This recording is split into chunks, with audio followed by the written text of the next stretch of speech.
some 20 days' sail from the coast of Persia, lies the Isle of the Children of Khaldun. The island is divided into several provinces, in each of which are large flourishing towns, and the whole forms an important kingdom. It was governed in former days by a king named Camaralzaman, who, with good right, considered himself one of the most peaceful, prosperous, and fortunate monarchs on the earth. In fact, he had but one grievance, which was that none of his 4 wives had given him an heir.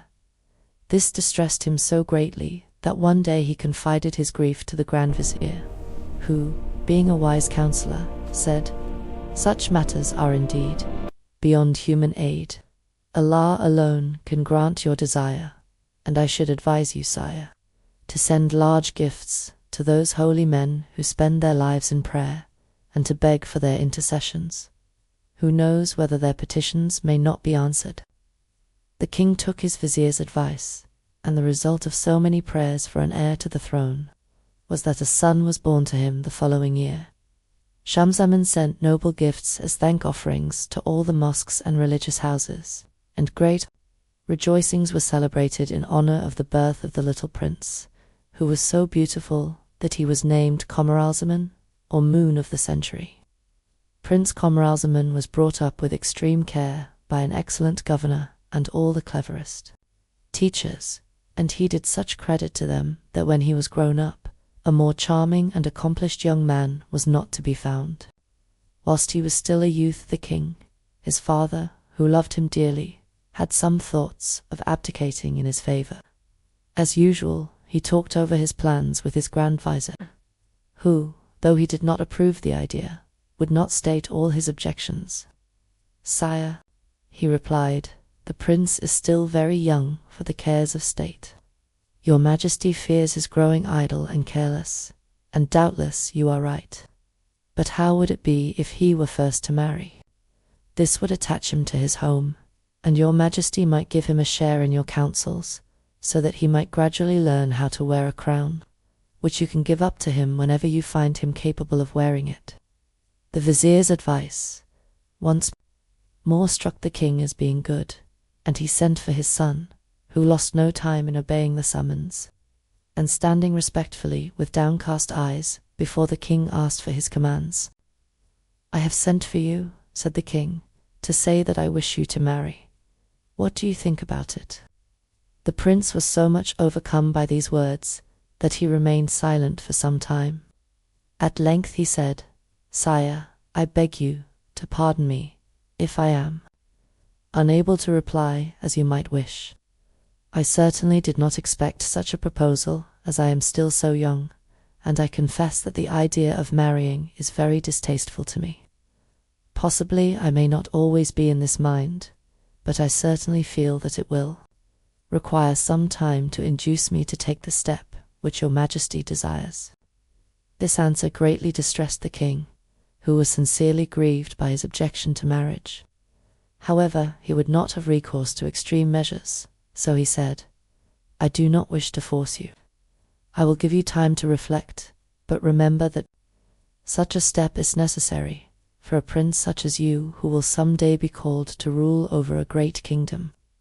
From this time, Prince Camaralzaman was admitted to the royal council, and the king showed him every mark of favor at the end of a year. The king took his son aside and said, "Well, my son, have you changed your mind on the subject of marriage, or do you still refuse to obey my wish?" The prince was less surprised, but no less firm than on the former occasion, and begged his father not to press the subject, adding that it was quite useless to urge him any longer. This answer much distressed the king, who again confided his trouble to his vizier. "I have followed your advice," he said, "but Camaralzaman declines to marry, and is more obstinate than ever." "Sire," replied the vizier, "much is gained by patience, and your Majesty might regret any violence. Why not wait another year, and then inform the prince in the midst of the assembled council that the good of the state demands his marriage? He cannot possibly refuse again before so distinguished an assemblage, and in our immediate presence." The sultan ardently desired to see his son married at once, but he yielded to the vizier's arguments and decided to wait. He then visited the prince's mother, and after telling her of his disappointment and of the further respite he had given his son, he added, "I know that Camaralzaman confides more in you than he does in me. Pray speak very seriously to him on this subject, and make him realize that he will most seriously displease me if he remains obstinate, and that he will certainly regret the measures I shall be obliged to take to enforce my will." So the first time the Sultana Fatima saw her son, she told him she had heard of his refusal to marry, adding how distressed she felt that he should have vexed his father so much. She asked what reasons he could have for his objections to obey. "Madame," replied the prince, "I make no doubt that there are as many good, virtuous, sweet, and amiable women as there are others very much the reverse. Would that all were like you. But what revolts me is the idea of marrying a woman without knowing anything at all about her. My father will ask the hand of the daughter of some neighboring sovereign, who will give his consent to our union. Be she fair or frightful, clever or stupid, good or bad, I must marry her, and am left no choice in the matter. How am I to know that she will not be proud, passionate, contemptuous, and recklessly extravagant, or that her disposition will in any way suit mine?" "But, my son," urged Fatima, "you surely do not wish to be the last of a race which has reigned so long and so gloriously over this kingdom." "Madam," said the prince, "I have no wish to survive the king, my father, but should I do so, I will try to reign in such a manner as may be considered worthy of my predecessors." These and similar conversations proved to the Sultan how useless it was to argue with his son, and the year elapsed without bringing any change in the prince's ideas. At length a day came when the Sultan summoned him before the council, and there informed him that not only his own wishes, but the good of the empire demanded his marriage, and desired him to give his answer before the assembled ministers. At this Camaralzaman grew so angry and spoke with so much heat that the king, naturally irritated at being opposed by his son in full council, ordered the prince to be arrested and locked up in an old tower, where he had nothing but a very little furniture, a few books, and a single slave to wait on him. Camaralzaman, pleased to be free to enjoy his books, showed himself very indifferent to his sentence. When night came, he washed himself, performed his devotions, and, having read some pages of the Koran, lay down on a couch without putting out the light near him, and was soon asleep. Now there was a deep well in the tower in which Prince Camaralzaman was imprisoned, and this well was a favourite resort of the fairy Maymun, daughter of Damriat, chief of a legion of Jinnii. Towards midnight, Maymun floated lightly up from the well, intending, according to her usual habit, to roam about the upper world as curiosity or accident might prompt.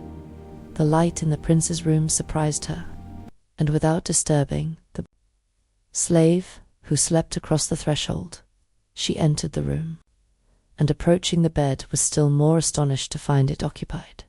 The prince lay with his face half hidden by the coverlet. Maymun lifted it a little, and beheld the most beautiful youth she had ever seen. What a marvel of beauty he must be when his eyes are open, she thought. What can he have done to deserve to be treated like this? She could not weary gazing at Camaralzaman, but at length, having softly kissed his brow and each cheek, she replaced the coverlet and resumed her flight through the air. As she entered the middle region, she heard the sound of great wings coming towards her, and shortly met one of the race of bad genii. This genie, whose name was Danhash, recognized Maymun with terror, for he knew the supremacy which her goodness gave her over him. He would gladly have avoided her altogether, but they were so near that he must either be prepared to fight or yield to her, so he at once addressed her in a conciliatory tone. "Good Maymun, swear to me by Allah to do me no harm, and on my side I will promise not to injure you."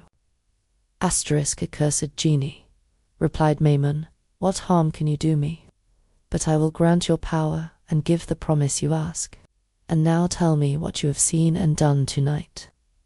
Asterisk, fair lady, said Danhasch, you meet me at the right moment to hear something really interesting. I must tell you that I come from the furthest end of China, which is one of the largest and most powerful kingdoms in the. The present king has one only daughter, who is so perfectly lovely that neither you, nor I, nor any other creature could find adequate terms in which to describe her marvelous charms. You must therefore picture to yourself the most perfect features, joined to a brilliant and delicate complexion, and an enchanting expression, and even then imagination will fall short of the reality. The king, her father, has carefully shielded this treasure from the vulgar gaze, and has taken every precaution to keep her from the sight of everyone, except the happy mortal he may choose to be her husband. But in order to give her variety, in her confinement he has built her 7 palaces, such as have never been seen before. The first palace is entirely composed of rock crystal, the second of bronze, the third of fine steel, the fourth of another and more precious species of bronze, the fifth of touchstone, the sixth of silver, and the seventh of solid gold. They are all most sumptuously furnished, whilst the gardens surrounding them are laid out with exquisite taste. In fact, neither trouble nor cost has been spared to make this retreat agreeable to the princess. The report of her wonderful beauty has spread far and wide, and many powerful kings have sent embassies to ask her hand in marriage. The king has always received these embassies graciously, but says that he will never oblige the princess to marry. Against her will, and as she regularly declines each fresh proposal, the envoys have had to leave as disappointed in the result of their missions, as they were gratified by their magnificent receptions. "Sire," said the princess to her father, "you wish me to marry, and I know you desire to please me, for which I am very grateful. But, indeed, I have no inclination to change my state, for where could I find so happy a life amidst so many beautiful and delightful surroundings? I feel that I could never be as happy with any husband as I am here, and I beg you not to press one on me." At last an embassy came from a king so rich and powerful that the king of China felt constrained to urge this suit on his daughter. He told her how important such an alliance would be, and pressed her to consent. In fact, he pressed her so persistingly that the princess at length lost her temper, and quite forgot the respect due to her father. "Sire," cried she angrily, "do not speak further of this or any other marriage, or I will plunge this dagger in my breast and so escape from all these importunities." The king of China was extremely indignant with his daughter, and replied, "You have lost your senses, and you must be treated accordingly." So he had her shut in one set of rooms in one of her palaces, and only allowed her 10 old women, of whom her nurse was the head, to wait on her and keep her company. He next sent letters to all the kings who had sued for the princess's hand, begging they would think of her no longer, as she was quite insane, and he desired his various envoys to make it known that anyone who could cure her should have her. "To wife, fair Maymoon," continued Danhasch, "this is the present state of affairs. I never pass a day without going to gaze on this incomparable beauty, and I am sure that if you would only accompany me, you would think the sight well worth the trouble, and own that you never saw such loveliness before." The fairy only answered with a peal of laughter, and when at length she had control of her voice, she cried, "Oh, come, you are making game of me. I thought you had something really interesting to tell me, instead of raving about some unknown. Damsel, what would you say if you could see the prince I have just been looking at, and whose beauty is really transcendent? That is something worth talking about. You would certainly quite lose your head." "Charming Maymoon," asked Danhasch, "may I inquire who and what is the prince of whom you speak?" "No," replied Maymoon, "that he is in much the same case as your princess. The king, his father, wanted to force him to marry, and on the prince's refusal to obey, he has been imprisoned in an old tower where I have just seen him." "I don't like to contradict a lady," said Danhasch, "but you must really permit me to doubt any mortal being as beautiful as my princess." "Hold your tongue," cried Maymun. "I repeat, that is impossible."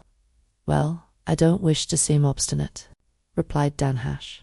"The best plan to test the truth of what I say will be for you to let me take you to see the princess for yourself." "There is no need for that," retorted Maymun. "We can satisfy ourselves in another way. Bring your princess here and lay her down beside my prince. We can then compare them at leisure and decide which is in the right." Danhasch readily consented, and after having the tower where the prince was confined pointed out to him, and making a wager with Maymun as to the result of the comparison, he flew off to China to fetch the princess. In an incredibly short time Danhasch returned, bearing the sleeping princess. Maymun led him to the prince's room, and the rival beauty was placed beside him. When the prince and princess lay thus side by side, an animated dispute as to their respective charms arose between the fairy and the genius. Danhasch began by saying, "Now you see that my princess is more beautiful than your prince. Can you doubt any longer?" "Doubt, of course I do," exclaimed Maymun. "Why, you must be blind not to see how much my prince excels your princess. I do not deny that your princess is very handsome, but only look, and you must own that I am in the right." "There is no need for me to look longer," said Danhasch. "My first impression will remain the same. But of course, charming Mammon, I am ready to yield to you if you insist on it." "By no means," replied Mammon. "I have no idea of being under any obligation to an accursed genius like you. I refer the matter to an umpire, and shall expect you to submit to his verdict." Danhasch readily agreed, and on Maymun striking the floor with her foot it opened, and a hideous, humpbacked, lame, squinting genius, with 6 horns on his head, hands like claws, emerged. As soon as he beheld Maymun, he threw himself at her feet and asked her commands. "Rise, Kashkash," said she. "I summoned you to judge between me and Danhasch. Glance at that couch, and say without any partiality whether you think the youth or the maiden lying there the more beautiful." Kashkash looked at the prince and princess with every token of surprise and admiration. At length, having gazed long without being able to come to a decision, he said, "Madam, I must confess that I should deceive you were I to declare one to be handsomer than the other. There seems to me only one way in which to decide the matter, and that is to wake one after the other and judge which of them expresses the greater admiration for the other." This advice pleased Maymun and Danhasch, and the fairy at once transformed herself into the shape of a gnat, and settling on Camaralzaman's throat stung him so sharply that he awoke.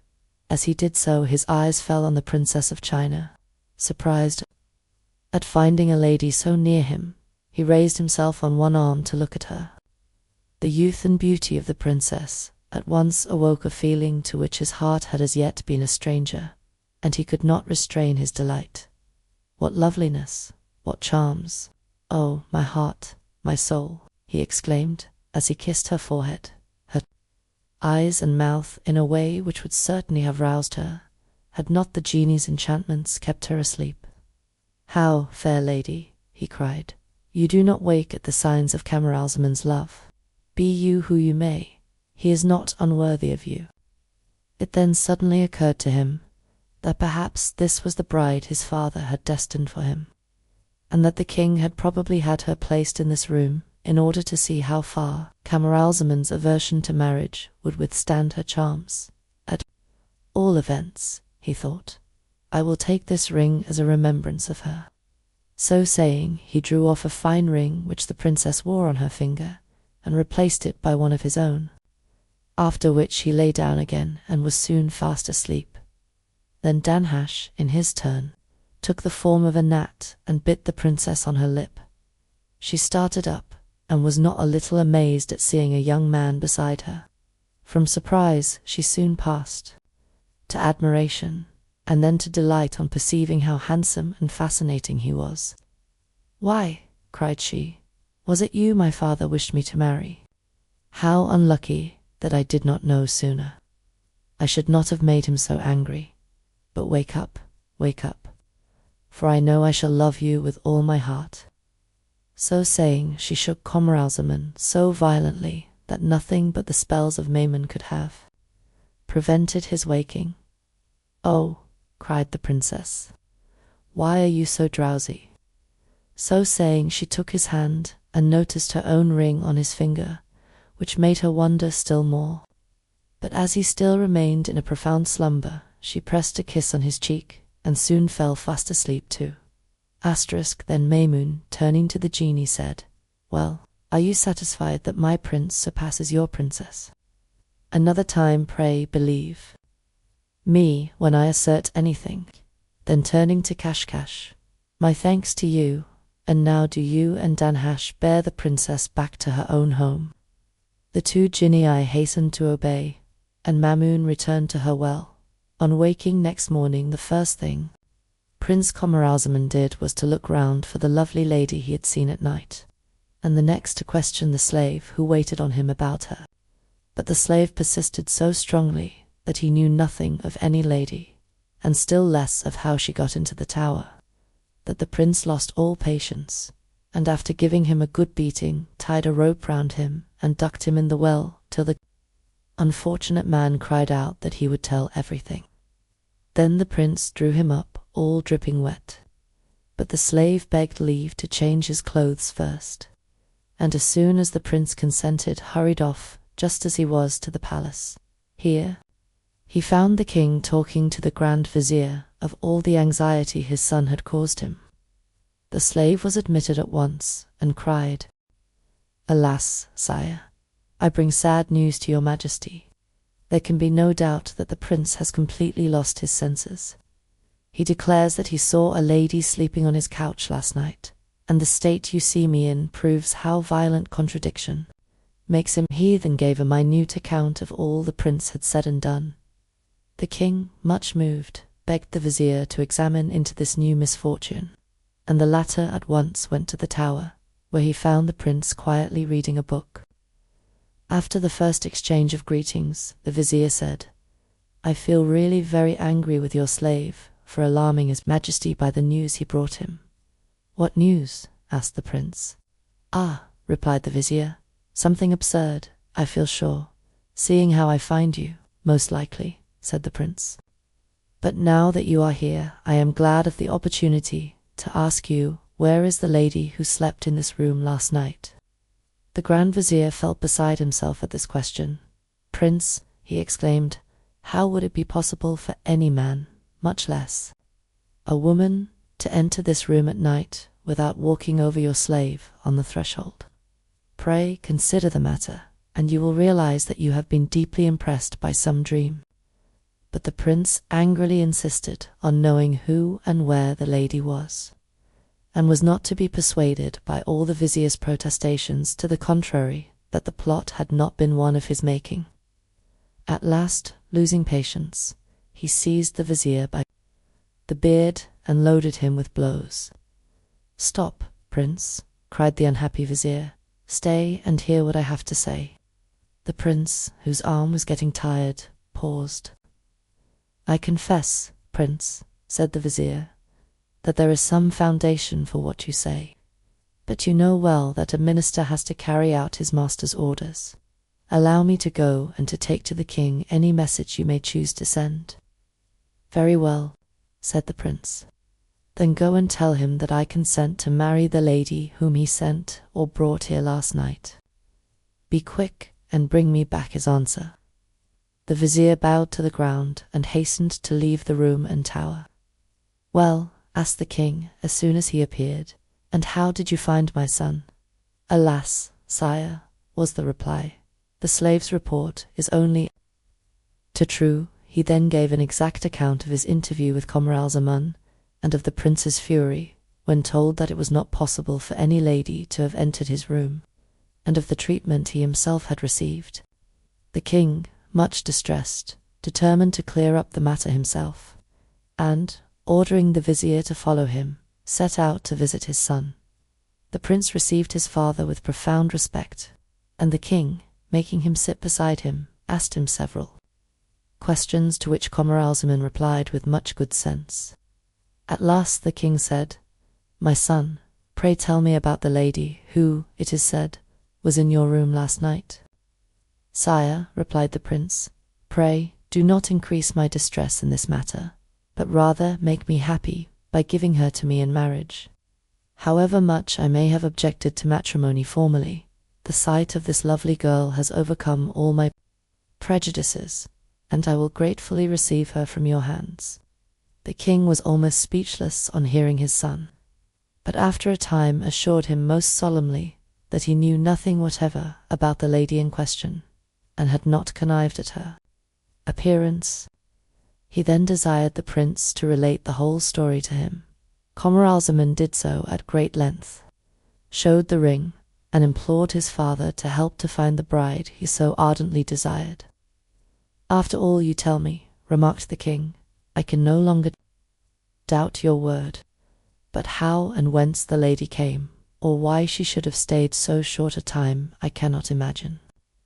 The whole affair is indeed mysterious. Come, my dear son, let us wait together for happier days."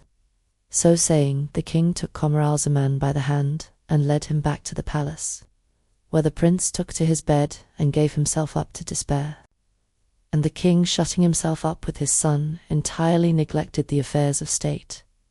The prime minister, who was the only person admitted, felt it his duty at last to tell the king how much the court and all the people complained of his seclusion, and how bad it was for the nation. He urged the sultan to remove with the prince to a lovely little island close by, whence he could easily attend public audiences, and where the charming scenery and fine air would do the invalid so much good as to enable him to bear his father's occasional absence.